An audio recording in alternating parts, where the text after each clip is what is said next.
통신영장을 신청한 바가 있습니까?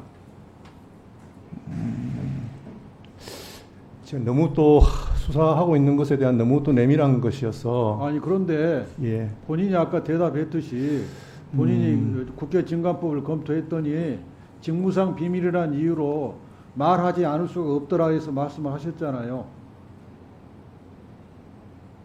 포함되어 있었습니다. 기각됐습니까? 기각됐습니다. 그러니까 공수처가 윤석열 대통령의 검사 시절 핸드폰 번호에 대해서 통신영장을 법원에 신청했으나 법원이 기각을 했네요. 예, 그렇습니다. 자, 염신일 끝나고 한번 얘기해. 증인에게 묻겠습니다. 예. 증인은 검찰로부터 이 권오수 주가 조작 사건과 관련해서 기소유예 처분을 받으셨죠. 예, 그렇습니다. 그런데 그 권오수 씨의 공소 사실에 붙어 있는 별집 범죄일람표에 증인과 관련된 것은 2010년 11월 3일 주식 거래 딱 한 건뿐이죠. 예, 그렇습니다. 그 한 건 가지고 죄가 인정된 거죠. 그 범죄 일람표는 한 건이었는데요. 제가 2012년도에 도이치모터스 재무이사로 취직을 합니다. 그 이후에 여러 가지 일들에 대해서 됐습니다. 처음에는 예, 검토를 하시다가 이제 됐습니다. 기소유예 처분을 하신 겁니다. 예. 시민보 기자님 좀. 예.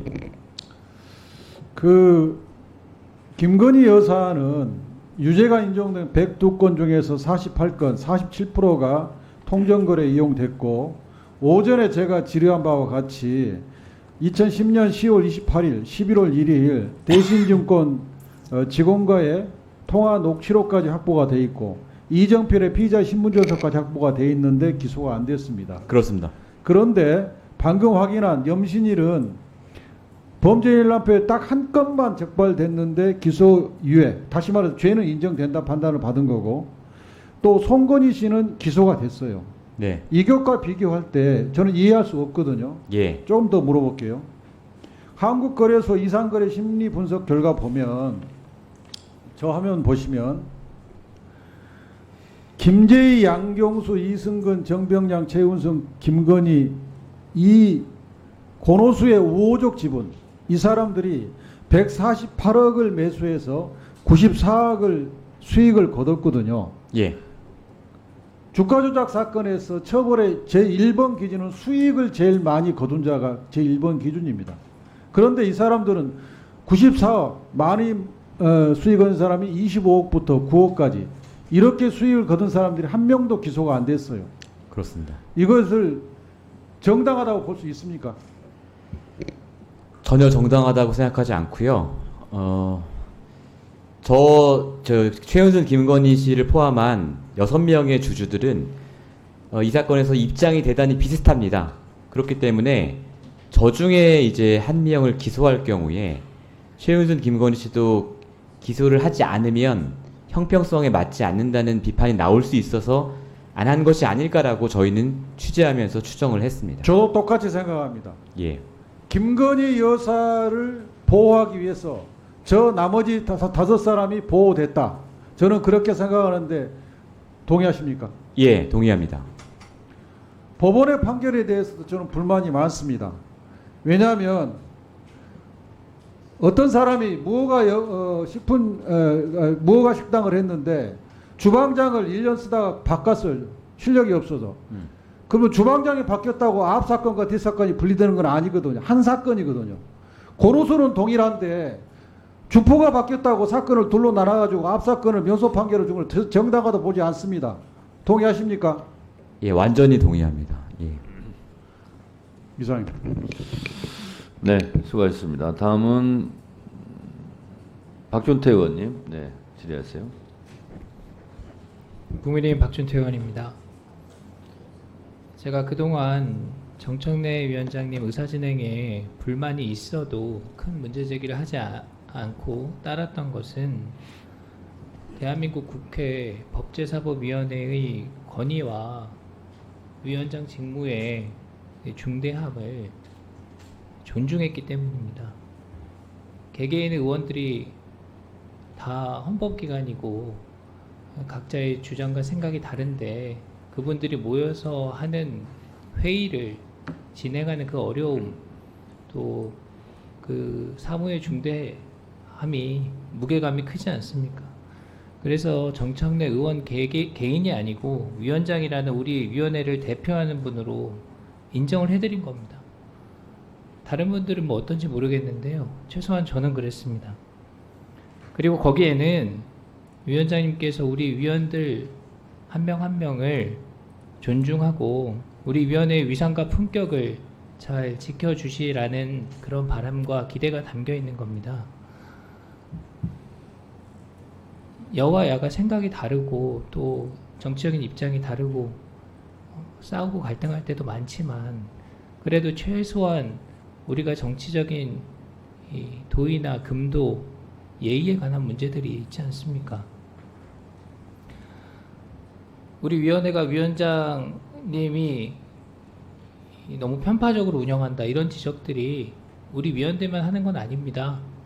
언론에도 제기되고 있고 밖에서 그런 얘기를 하는 분들도 많아요. 그런데 우리 당을 지지하는 지지자나 일반 국민들께서 그런 얘기를 저희한테 하고 왜 그런 의사진행에 제대로 대응하지 못하고 맥없이 의정활동을 하느냐 이런 지적을 당해도 뭐 저희도 속상하죠. 그래도 위원장님의 이 어떤 이 직무의 이 어려움과 중대함을 존중해서 최대한 따르려 했다 이 말씀을 드리고요. 근데 오늘은 위원장님 의사진행에 제가 문제 제기를 안 할 수가 없습니다. 오늘 법사위에서 청문회 증인을 통해 나온 발언들이요. 우리가 여기서 앉아서 듣고 있기 어려운 얘기들입니다. 이 자리에 앉아 계신 야당 의원님들께서도 한번 입장을 바꿔서 좀 생각해 봐 주십시오. 증인이 대통령이 뭐 52도짜리 수정방을 맨날 마신다고 뭐 제보를 받아요? 무슨 근거가 있는 얘기입니까 그게? 그리고 국군 통수권자가 술에 취해 가지고 6.5 사태 비슷하게 되고 맨날 늦게 출근하고 그러니까 탄핵돼야 된다고요? 아니 어떻게 그런 얘기를 듣고 가만히 있을 수가 있어요? 그리고 뭐 대통령 부부관계가 없는 것 같다? 뭐 그딴 얘기를 합니까? 손목에 몰카 차고 들어가갖고 함정 파가지고 몰카 공작 한 범죄 혐의자를 불러다가 말도 안 되는 얘기를 마음껏 하게 내버려두고 유튜브에서나 떠드는 뭐 그런 얘기들 다 듣고 앉아있으라고 하고 그런 얘기는 위원장님께서 우리 위원회의 기본적인 품격과 전통을 지키기 위해서라도 저지를 해주셔야 되는 겁니다. 위원들이 집단으로 반발하고 볼썽사납게 나가지 않도록 그 정도는 지켜주셔야 된다고 저는 생각합니다. 이상입니다. 네. 저도 박준태 의원님 말씀에 일정 부분 공감하면서 또 제 얘기를 저에 대한 지적을 했기 때문에 저도 차분하게 한 말씀 드릴 테니 국민의힘 의원님들, 민주당 의원님들 소리 지르지 마시고 들어주시기 바랍니다.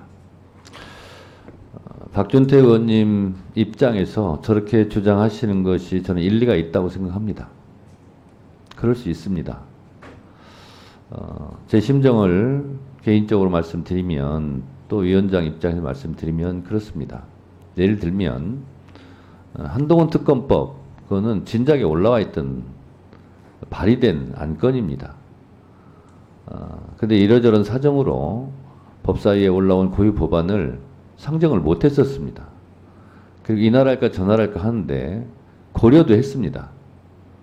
국민의힘 전당대회 전에 하는 것은 예의가 아니라고 생각했습니다. 그래서 전당대회 끝나는 거 보고 끝난 다음에 했습니다. 근데 여러분들은 뭐 오해할 수 있습니다. 당선 축하가 이런 거냐. 근데 제 나름대로도 그런 여러분들이 잘 알지 못하는 고심이 있었다는 거를 말씀드리고요. 법제사법위원장 폭주 이렇게 얘기를 하시는데요. 국회에서 다수결 원칙에 의해서 정해진 법에 대해서 대통령께서 뭘 하겠습니까? 합의되지 않는 것은 다 거부권 행사하겠다. 국민의힘 의원들 힘내라는 식으로 이렇게 얘기하면 안 됩니다. 국회 입법폭주, 법제사법위원장의 폭주를 얘기하기 전에 대통령의 국회 무시, 삼권분립 무십, 헌법 위배, 헌법정신 위배 이런 것도 한번 같이 우리 국민의힘 의원님들도 한번 생각해 보셨으면 좋겠고요. 그리고요, 한동훈, 김건희 이렇게 얘기를 하는데 국민의힘 입장으로는 서운할 수 있죠. 그런데 보세요. 한때 대선 때 경쟁했던 이재명 대표에 대해서 윤석열 검찰 독재 정권에서 했던 거 한번 기억해 보세요. 제가 최고위원 할 때요. 보통 관례 막 깬다고 얘기를 하시는데요. 예전 대선 때는요. 서로 경쟁하는 후보들 선거법 가벼운 위반한 것은요. 다 취하하고 넘어가는 게 관례였습니다. 그 관례가 깨진 것이 이명박 대통령 때였습니다. 김윤옥 여사 관련해서 고소를 해서 결국은 민주당 의원들이 고통받고 선거법 재판받고 다 했습니다. 그리고 지난 대선 끝나고 경쟁자였는데 또 야당 대표인데 여러분들 국민의힘 윤석열 정권에서 대우했습니까? 야당의 입장에서는요. 야당 탄압 정적 제거 이재명 죽이라고 그렇게 얘기했지 않습니까? 여러분들 동의하지 않잖아요. 상대방이 서로 입장이 있는 겁니다. 그래서 내 입장만 옳다. 그렇게 생각하시면 안 될 것 같고요. 저는 국민의힘 의원님들 입장에서 숫자도 부족하지. 총선에서는 져서 의석수가 줄어들었지. 그래서 합의해라 라고 얘기하는 심정을 저는 알겠어요. 알기는 알겠지만 그것을 다 들어주다 보면 아무것도 한 발짝도 국회가 나갈 수가 없습니다. 그래서 결국은 저도 앞으로 노력을 하겠지만 결국은 합의가 안 되면 아무것도 하지 마라. 이렇게 요구는 안 하셨으면 좋겠습니다. 그래서 논란도 있고 충돌도 있고 때로는 고성도 나오겠지만 결과적으로는 안 되면 다수결로 처리할 수밖에 없고 또 그것이 여러분들이 헌법 위배 계속 얘기하시는데 헌법 49조에 국회 의사결정은 다수결로 해라. 이렇게 헌법으로 명시하고 있습니다.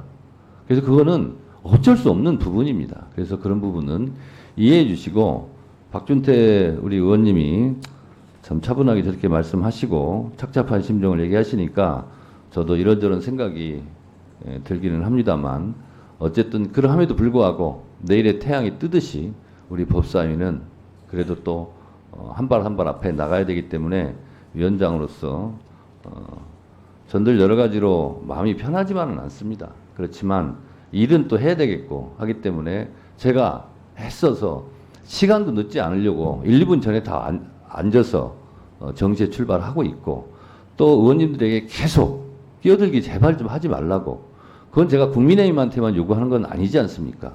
민주당 의원들한테도 똑같이 얘기하고 있지 않습니까? 그래서 정시에 시작하고 상대방 의원 발언하는데 끼어들지 않는 것, 요거만 우리가 지키면 타 상임위에 좀 모범적인 상임위가 되지 않을까 그런 생각을 하면서요. 어쨌든 할 말은 하되 불필요하게 상대방을 자극하거나 그런 일은 제발 좀 안 하셨으면 좋겠다. 그런 생각이 좀 듭니다. 그래서 다음 질의를 이어가도록 하겠습니다. 다음은 이성윤 의원님 질의하시기 바랍니다.